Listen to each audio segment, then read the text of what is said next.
তোমাদের সকলকে স্বাগত জানাই অপূর্ব মানে home tutor class HS YouTube চ্যানেলে। আজ আমি তোমাদের সঙ্গে তোমাদের দ্বাদশ শ্রেণীর তৃতীয় সেমিস্টার সেই তৃতীয় সেমিস্টারের ভূগোল বিষয়ের রায়মার্টিন প্রশ্নবিচিত্রার থেকে ক্লাস করব মডেল সেট 8-এর। এর আগের ক্লাসগুলো যারা না দেখেছ অবশ্যই দেখে নেবে। পিডিএফে এরকমই আমরা তৈরি করে দিয়েছি। তোমরা যদি পিডিএফটি কিনতে চাও অবশ্যই কম দাম রাখা হয়েছে, তোমরা তোমাদের পকেট মানি থেকে কিনতে পারবে। আজ আমরা মডেল সেট 8-এর ক্লাস করব। চ্যানেলে নতুন থাকলে সাবস্ক্রাইব করো, বেল আইকন অপশানে সেভ রাখো। চলো সরাসরি মডেল সেট 8-এর মধ্যে চলে যাচ্ছি। আর তুমি সায়েন্স, কমার্স, আর্টস যে স্ট্রিমে পড়ো না কেন সমস্ত স্ট্রিমের আমাদের কাছ থেকে এরকম পিডিএফ পাবে। পিডিএফ নেওয়ার জন্য অবশ্যই হোয়াটসঅ্যাপে যোগাযোগ করো। হোয়াটসঅ্যাপ নাম্বার এই ভিডিওর ডেসক্রিপশানে দেওয়া রয়েছে। আর ফেসবুক পেজ থেকে যারা দেখছো ফেসবুক পেজটাকে ফলো করে নিও। দেখো এখানে বলা রয়েছে মডেল সেট 8-এ প্রথমেই একে দাগের প্রশ্ন বাম স্তম্ভ ডান স্তম্ভ দিয়েছে পার্টের অন্তর্গত। এখানে বলা রয়েছে যেগুলো সেগুলোর মধ্যে তোমরা অপশান বি করবে উত্তরটা। একের সাথে বি যাবে, দুইয়ের সাথে এ যাবে, তিনের সাথে ডি যাবে, চারের সাথে সি যাবে। তোমরা দেখতেই পাচ্ছ ছকটা, তো এই জন্য ছকটা আর বললাম না, তাড়াতাড়ি যাতে হয়ে যায়, ঠিক আছে। তারপরে দেখো নেক্সট দুইয়ের দাগে সময়ের ক্রম অনুযায়ী নিচের কোন ক্রমটি সঠিক। উত্তর হবে কার্বনিফোরাস, এর থেকে ট্রিয়াসিক, এর থেকে জুরাসিক, এর থেকে ক্রিটেসাস। তো অপশান বি হবে উত্তরটা। তারপরে দেখো মানে ওখানে যে যুগগুলো এসছে পরপর করে সাজানো রয়েছে আর কি। তিনের দাগে দেখো ড্যাশ প্রক্রিয়াটি ধীরপ্রবাহের প্রবাহের অন্তর্গত। তো উত্তর করবে যেটা শিলাপ্রপাত, ঠিক আছে। অপশান ডি করবে উত্তরটা। চারের দাগে দেখো বলা রয়েছে সোয়ালো হোল যে সুড়ঙ্গের ন্যায় পথ দ্বারা ভূগর্ভের সঙ্গে যুক্ত থাকে তাকে বলা হয় কোনর। অপশান ডি করবে উত্তরটা। এবারে দেখো এদিকের প্রশ্নের উত্তরগুলো তোমরা দেখে নাও। পাঁচের দাগের প্রশ্ন তোমাদের জন্য দিয়েছে। দেখো একটি পর্বতশৃঙ্গের কয়েকটি হিমবাহ অবস্থিত যা ধীরে ধীরে নিচের দিকে প্রবাহিত হচ্ছে। এই হিমবাহগুলি উপত্যকাগুলির মধ্য দিয়ে প্রবাহিত হয়ে বিভিন্ন ক্ষয় ও সঞ্চয়িত ভূমিরূপ তৈরি করছে। গবেষকরা লক্ষ্য করেছেন যে কিছু অঞ্চলে শিলা ও পলির স্তূপ জমা হয়েছে এবং কিছু জায়গায় বরফের চাপার ফলে ভূমির পরিবর্তন ঘটছে। এই বিবরণের ভিত্তিতে নিম্নলিখিত কোন কোন ভূমিরূপটি এখানে পাওয়ার সম্ভাবনা সবথেকে বেশি। উত্তর হবে গ্রাবরেখা। অপশান সি করবে উত্তরটা পাঁচের। ছয় থেকে দেখো বিবৃতি আর কারণ দেওয়া রয়েছে। বিবৃতি এতে বলা রয়েছে ঘনীভবন প্রক্রিয়ায় বৃষ্টিপাত সৃষ্টি হয়। কারণ হিসাবে দেখানো রয়েছে ঘনীভবনের ফলে মেঘ তৈরি হয় যা পর্যাপ্ত আর্দ্রতার সঙ্গে মিশে বৃষ্টিপাতে রূপান্তরিত হয়। বিবৃতি ও কারণ বিবেচনা করে সঠিক উত্তরটি নির্বাচন করতে বলেছে।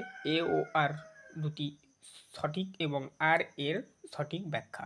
তারপরে দেখো সাথে থাকে বিবৃতি আর আবারও দেওয়া রয়েছে 1 2 3 4 এরকম করে। একে বলা রয়েছে যে সমস্ত অঞ্চলে অরণ্যের পরিমাণ বেশি সেখানে বাতাসের আর্দ্রতার পরিমাণ খুবই কম। বিবৃতি দুইয়ে বলা রয়েছে, এটা গেল বিবৃতি এক। দুইয়ে কি বলা রয়েছে দেখো অরণ্য থেকে বাষ্পীভবনের প্রস্ফেদন ঘটে। তিনে বলা রয়েছে বিবৃতির অরণ্য পরোক্ষভাবে বায়ুমণ্ডলে তাপমাত্রা বৃদ্ধি করে। চারে বলা রয়েছে আমাজনের অরণ্য থেকে সর্বাধিক বাষ্পীভবন প্রস্ফেদন ঘটে। এখানে বি হবে উত্তরটা, অর্থাৎ প্রথমে 2 তারপরে 4, এটা হচ্ছে এই দুটো নিয়ে সত্য। আর 1 আর 3 যেটা সেটা হচ্ছে এই দুটো নিয়ে মিথ্যা। এখানে মূলত সত্য মিথ্যা নির্ণয় করতে বলেছে। যে কয়েকটি বিবৃতি দেওয়া রয়েছে 4টা, কোনটা কোনটা সত্য হবে কোনটা কোনটা মিথ্যা হবে, ঠিক আছে। তারপরে দেখো নেক্সট এদিকের প্রশ্নের উত্তরগুলো দেখব। 8-এর থেকে পরবর্তী পেজে চলে আসো। প্রদত্ত চিত্রটিতে বৃষ্টিপাতের নিম্নোক্ত কোন ঘটনাকে নির্দেশ করে। পরিচলন বৃষ্টি উত্তরটা করবে যে চিত্রটা এখানে দেওয়া রয়েছে। তারপরে দেখো 9 দাগে কোনো দেশের একটি কৃষি অঞ্চল রাতের বেলায় বায়ু তাপমাত্রা দ্রুত কমে যায় এবং সকালে মাঠের ঘাসের ওপর শিশির জমে থাকে। দিনভর তাপমাত্রা বৃদ্ধি পাওয়ায় শিশির দ্রুত শুকিয়ে যায়। এই অঞ্চলে বর্ষাকালে বৃষ্টিপাত হয়, তবে শীতকালে আর্দ্রতা কমে গিয়ে শুষ্ক পরিস্থিতির সৃষ্টি হয়। কেস স্টাডি অনুযায়ী এই জলবায়ু অঞ্চলের প্রকৃতি কীরূপ। মৌসুমি। উত্তরটা করবে অপশান এই। 10-এর দাগে দেখো নিম্নলিখিত সামুদ্রিক ভূমিরূপগুলিকে তাদের দ্বারা অধিকৃত এলাকার মানের অর্ধক্রম অনুসারে সাজাও। একে বলা রয়েছে সামুদ্রিক শৈলশিরা, দুইয়ে বলা রয়েছে সামুদ্রিক বেসিন, তিনে বলা রয়েছে মহাদেশীয় প্ল্যাটফর্ম, চারে বলা রয়েছে সাবমেরিন পাহাড়। উত্তর করবে অপশান এ। প্রথমে 2 সাজাবে, তারপরে 1 সাজাবে, তারপরে 3 সাজাবে, তারপরে 4 সাজাবে। তারপরে দেখো আবার বাম স্তম্ভ ডান স্তম্ভ দিয়েছি। বাম স্তম্ভের সঙ্গে ডান স্তম্ভ মিলনটা আর কি তোমরা দেখতে পাচ্ছ বইতে। এটা হবে অপশান ডি। 1-এর সাথে বি যাবে, 2-এর সাথে এ যাবে, 3-এর সাথে ডি যাবে, 4-এর সাথে সি যাবে। তারপরে দেখো নেক্সট 12 দাগে বিশ্বের বৃহত্তম প্রবাল প্রাচীরটি হলো গ্রেট ব্যারিয়ার রিফ। উত্তরটা করবে অপশান বি। 13 দাগে সংখ্যা পিরামিড গঠনের একক হলো জীব সংখ্যা বর্গমিটার পার বছর, মানে এগুলোকে পার বলা হয়, মানে জীব সংখ্যা পার বর্গমিটার পার বছর। অপশান বি করবে উত্তরটি 13। 14 দাগে বাস্তুতন্ত্রে প্রজাতির সর্বোচ্চ অভিযোজন বোঝাতে কোন শব্দটি সর্বাধিক ব্যবহৃত হয়। ক্লাইম্যাক্স। উত্তরটা হবে অপশান সি। 15 দাগে দেখো প্রদত্ত চিত্রটিতে প্রদর্শিত এ এবং বি হলো দুটি বাস্তুতন্ত্র, ইউ হলো পারিপার্শ্বিক জগৎ। সুতরাং উল্লেখযোগ্য চিত্র অনুসারে এ এবং বি এই দুইটি বাস্তুতন্ত্রের মিলনস্থলকে কী নামে অভিহিত করা হয়? ইকোটোন। অপশান এ করবে উত্তরটা। এবারে পার্ট বিতে চলে যাচ্ছি। 16 দাগে দেখো বলা রয়েছে যে দেশে জন্মহার বেশি ও মৃত্যুহার বেশি তার সাধারণ বৈশিষ্ট্য কী? অনুন্নত অর্থনীতি। এবারে দেখো এদিকের প্রশ্নের উত্তরগুলো দেখবো এবারে আমরা। দেখো এখানে বলা রয়েছে 17 দাগে দেশের মধ্যে ড্যাশ পরিব্রাজন সর্বাধিক ঘটে? গ্রাম থেকে শহরের। তারপরে দেখো বাম স্তম্ভের সঙ্গে ডান স্তম্ভের সঠিক বিকল্পটি নির্বাচন করো। অপশান 18 দাগের উত্তর হবে সি, 1-এর সাথে সি, 2-এর সাথে এ, 3-এর সাথে ডি, 4-এর সাথে বি যাবে।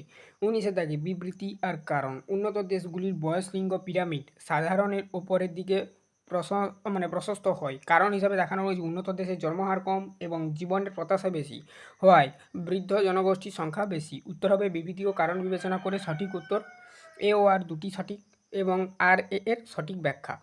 বৈশ্বিক জনসংখ্যা বৃদ্ধির বিভিন্ন পর্যায়গুলি সঠিকভাবে সাজাও। 1-এ বলা রয়েছে শিল্প বিপ্লবের পর্যায়, 2-এ বলা রয়েছে কৃষি বিপ্লবের পর্যায়, 3-এ বলা রয়েছে দ্বিতীয় বিশ্বযুদ্ধের পরবর্তী সময়, 4-এ বলা রয়েছে আধুনিক সময়কাল।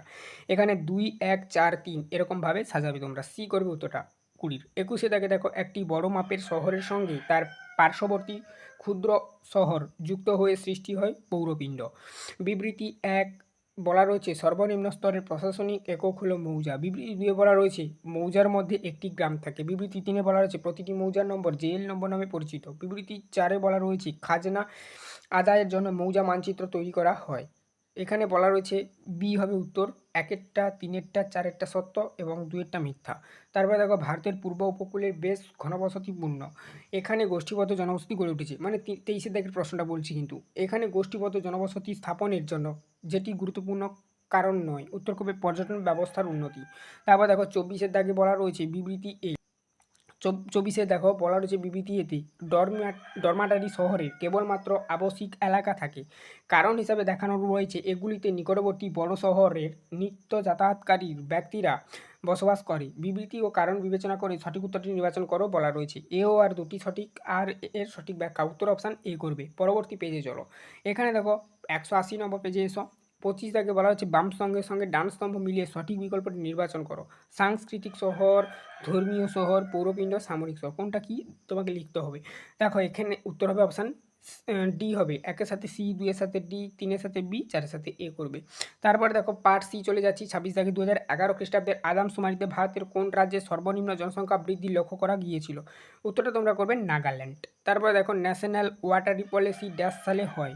উত্তর করবে 2002 সালে, মানে 27-এর উত্তর। 28 দাগের উত্তর লোহার পরিমাণ অনুসারে অর্ধক্রমের সঠিক সাজটি হলো? উত্তর করবে প্রথমে বি করবে উত্তরটা, মানে প্রথমে ম্যাগনেটাইট, তারপরে হেমাটাইট, তারপরে লিমোনাইট, তারপরে সিডারাইট। উত্তর অপশান বি করবে সেদিক দিয়ে 28-এর। 29 দাগের প্রশ্ন দেখো সঠিক জোটটি নির্বাচন করো। উত্তর করবে এইসি অর্থাৎ পারমাণবিক বিদ্যুৎ। অপশান সি করবে উত্তরটা। তারপরে দেখো নেক্সট এদিকের প্রশ্নের উত্তরগুলো দেখবো। 30 দাগে বলা হচ্ছে ভারতের যে রাজ্যের উপকূলে, ঠিক আছে, ওটিইসি পদ্ধতিতে বিদ্যুৎ উৎপাদন শুরু হয়েছে তা হলো? উত্তর করবে তামিলনাড়ু। অপশান সি করবে উত্তরটা 30 দাগে। 31 দাগে বলা রয়েছে দেখো শস্যাবর্তন অর্থাৎ যেটাকে ইংরাজিতে বলা হয় ক্রপ রোটেশন মাটির উর্বরতা বৃদ্ধি করে। উত্তর করবে যেটা এ হবে। আচ্ছা, এখানে কারণ হিসাবে দেখানো রয়েছে বিভিন্ন ধরনের ফসল একের পর এক চাষ করা হয়, মাটির সব পুষ্টি উপাদান নিঃশেষ হয়ে যায়। তারপর দেখো বিবৃতি ও কারণ বিবেচনা করে সঠিক উত্তরটি নির্বাচন করে বলা রয়েছে এ হবে সঠিক কিন্তু আর হবে ভুল। পূর্ব ভারতের যে 7টি রাজ্যের সবুজ বিপ্লবের কর্মসূচি গঠিত হয়েছিল সেটি কী নামে পরিচিত? BGRET।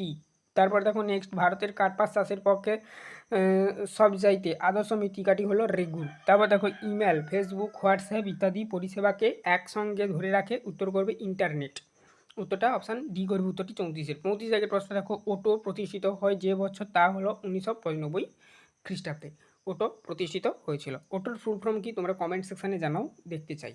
চ্যানেলে নতুন থাকলে সাবস্ক্রাইব করো, বেল আইকন অপশানে সেভ রাখো। পিডিএফ নোট যদি কেউ নিতে চাও অবশ্যই হোয়াটসঅ্যাপে যোগাযোগ করো, খুবই অল্প দাম রাখা হয়েছে, সমস্ত সাবজেক্টের পিডিএফ নোট পাবে।